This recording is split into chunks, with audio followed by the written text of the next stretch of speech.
Today we're going to be heading back to the Children's Museum, and instead of a cave this time, we're heading to a forest. But not any forest. This one is one that we built ourselves. Along with Cubic's team, we built some incredible tree houses, one of a kind, and I can't wait for you to see. I'm Sean, and he's Patrick. Our parents started this 40 years ago, and now we build everything from luxury pools to zoo habitats. We are Rock Inc.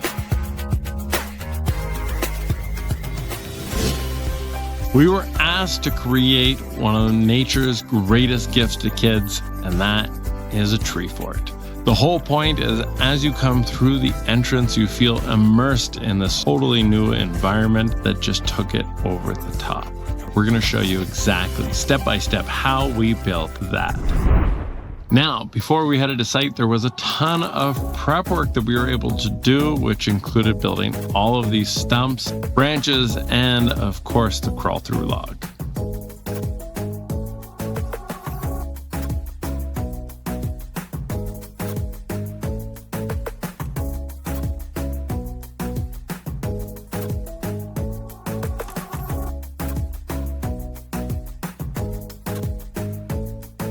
Next step is that we've taken all of these different molds from real wood. What we want to do is press in, following the same grain pattern,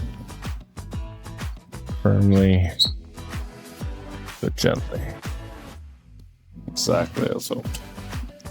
Make sure the edges are brushed in nice. The ends, we've started to brush in a pattern. I want this one to be much more broken, but we can't have any edges because it's for kids. No sharp corners.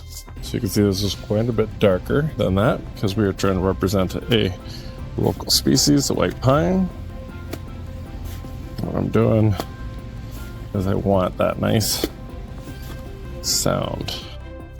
Once I've thrown a solid amount, then we'll trowel relatively smooth.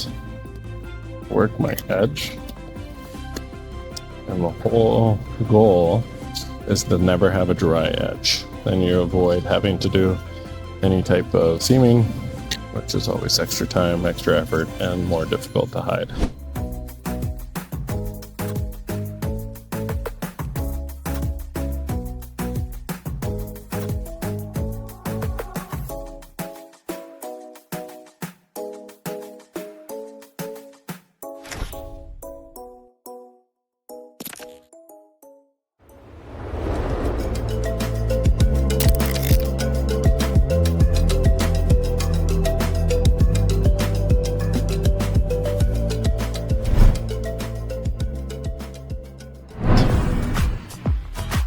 Okay, so I'm in the branching out section of the Children's Museum, and I'm standing in front of what's going to become a grand old tree, and then the tree house.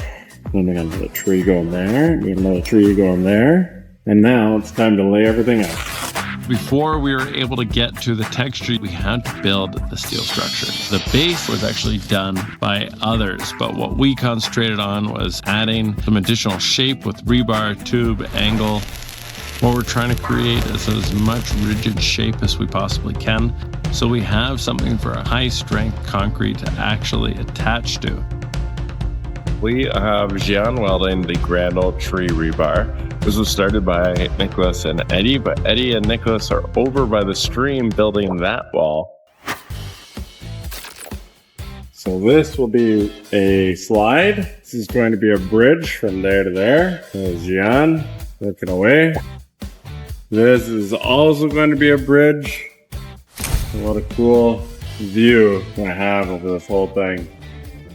Now we can move on to the next stage, applying our lath. It is one of the most important steps of this entire thing. Think of it almost like this magical, ridiculously sharp, death by 1,000 cuts spider web. And that will give you all the shape that we possibly need. It's really important we take the time to do this right. And the welders are doing all this work to create all this incredible shaping. If the lathers get it wrong, then what was the point? So, gotta be rigid so that when we put on the cement, it holds, it sticks, and it's easier for the artist to apply. So this is probably the most amount of protection I've ever had to do for an individual tree. But what we've done is 360 the entire thing with plastic, which of course makes a giant sweat tent as we're about to spray the inside.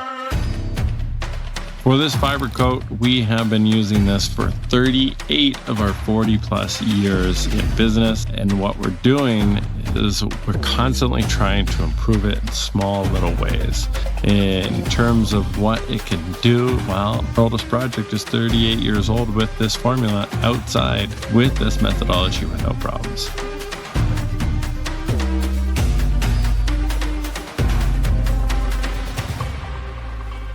Okay, that was a hell of a start to a spray day.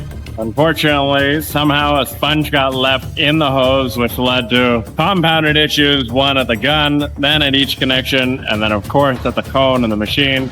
And it just reminds me of how important preparation is, because as soon as we took care of those issues that should have been taken care of yesterday, we're flying again. It feels good. I got Nicholas started, spraying, and then now he's going to take over. We're going to go back and forth as we continue training. But so far he's doing fantastic, so that's a really good sign. It's not an easy job by any means. It's loud, it's noisy, it's messy, and it takes a lot of endurance to keep going for long periods of time. And as you can see, we have a lot of laps of spray. And then the guys are down there mixing away, so they're not anywhere close where we can actually lend each other assistance. So this is very important that we trust each other to do our respective roles. Okay, today we are going on the playpen or treehouse. So this one's an oak tree. We're gonna get this sucker all finish coated today.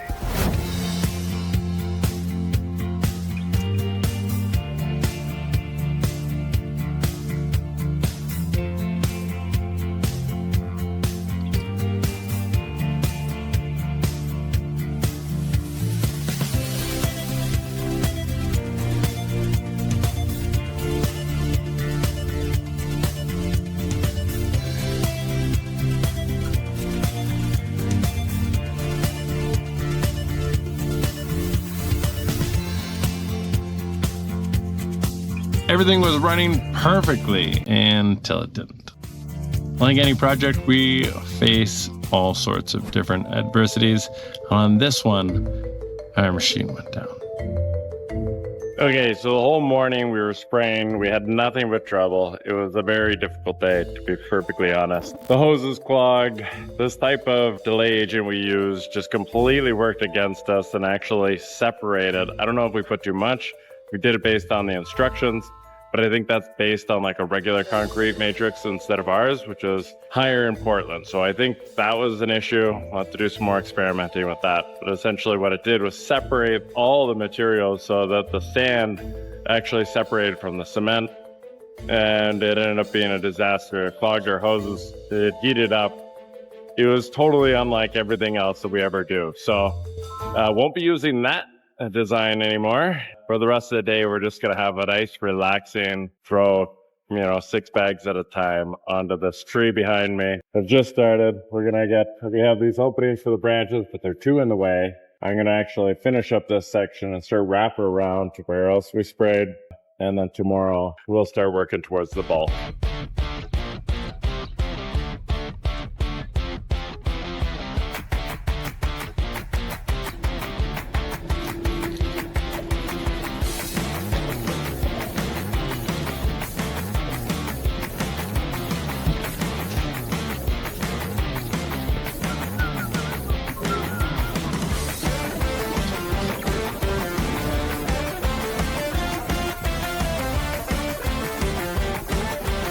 So we just finished a pretty tough day. We got all the branches up. We are done. I'm thinking we might add one more just for looks. And then we have to put a door here. We've done a lot today here. We got around the slide, which is probably going to be my favorite part. We got the final little connection for this branch, which is looking amazing.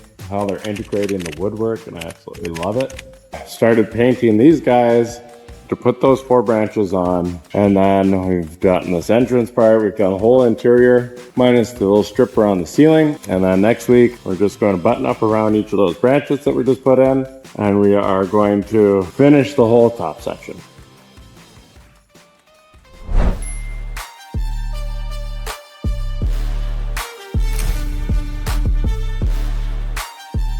All right, lots going on today. We are doing the white pine. We are tidying up and doing our final 2 patches on the grand old tree, cleaning up and prepping for paint, which is very exciting. The very talented Cubic guys are getting the play platform installed around the giant oak. That looks freaking fantastic. I can't wait to see how it goes.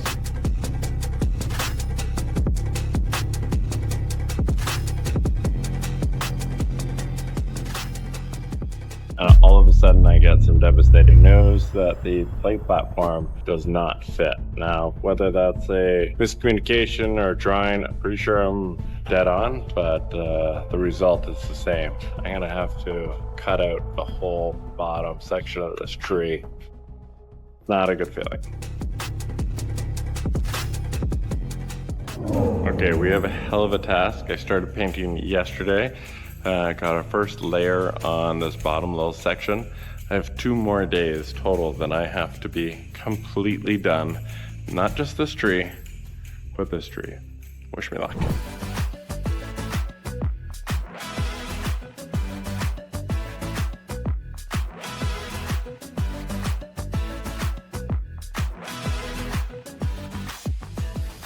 Okay, so I finished painting the whole grand old tree. Very, very happy.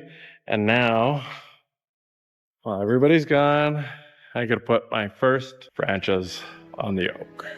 We have a ton, literally hundreds, if not thousands of leaves are going up here. We have branches to go up there. We're all done that tree. I have a little bit of painting over on this oak. And then, of course, I still have to paint the rest of this beautiful white pine. I'll start over there tomorrow in my little quarantine spot, head over to here while the rest of the guys are getting the leaves on.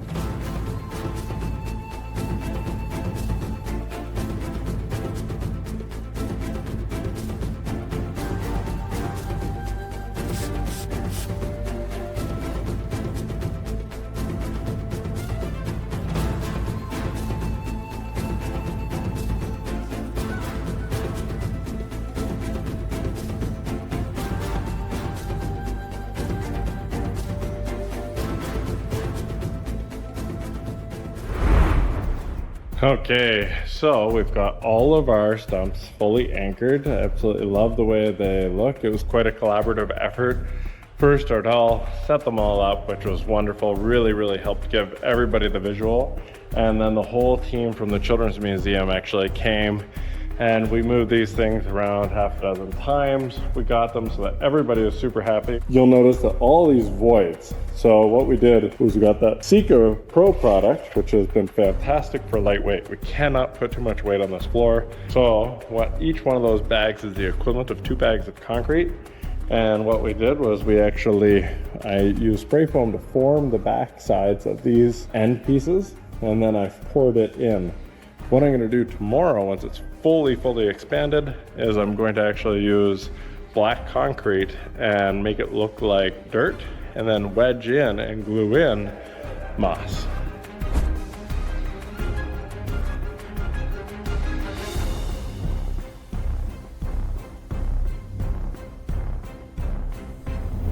Okay, we are finally doing the last tree, the hickory, the black sheep of all of these trees, because it's not one that we've typically ever done before. I think we're getting that saturated, we're throwing our mud. We'll get that stamped and carved today, so that way we could finally clear out everything on the floor. This is a beautiful mural by a local digital artist. It's probably one of my favorite things in this entire building.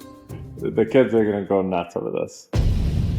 Now that all that work is done, time for a tour. Let me show you around the branching out section of the London Children's Museum.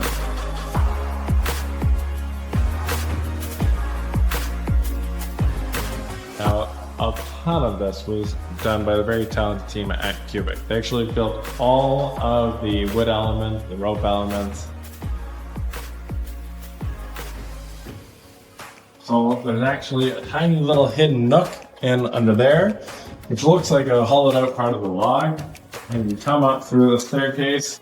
You can either go down the slide, call to your friends through the tunnel, or keep on coming up. Now, when you come up to here, you can either go right or left. And going right, you get to go over to the giant oak tree. Going here, you get to go to the whole other play platform. So we turned this structural column into a beautiful maple tree, added a bunch of foliage so you feel that treehouse feel. That's an additional structural column which we turned into a beautiful white pine stem all the way to the bottom. And we have a very fun log that you can sit on. There's another rest spot for parents. That's an oak piece. A little heavy to bring up here, but wasn't a problem. This part of the project had a number of upright trees, and the idea is that all these giant logs are being used to help support this side of the platform. And what these eye bolts are going to be a rope course that kids can then use like a spider web. And look at these beautiful, beautiful rope courses. We have the wasp nest that Nicholas made. We have this giant oak tree. I love how the ventilation has the leaves moving like it's in the wind. We have our beautiful crawl through, slides, stumps, table stump. And we have such an immersive experience here. And I'm just so proud of the work that our team did over here. What an honor it was to work with such incredible people. Everybody just took the time to work together to ensure that the best possible product was at the end. And when you're part of a project like that, it really, really challenges you to give your absolute best. But not just that, is you can see and appreciate all the work that goes from each and every other person that comes onto this project. Just so many different personal elements in this entire project, feeling truly, truly unique and special. And I'm just so proud to be part of that our family and our team and our company were able to be part of that. It was an absolute pleasure.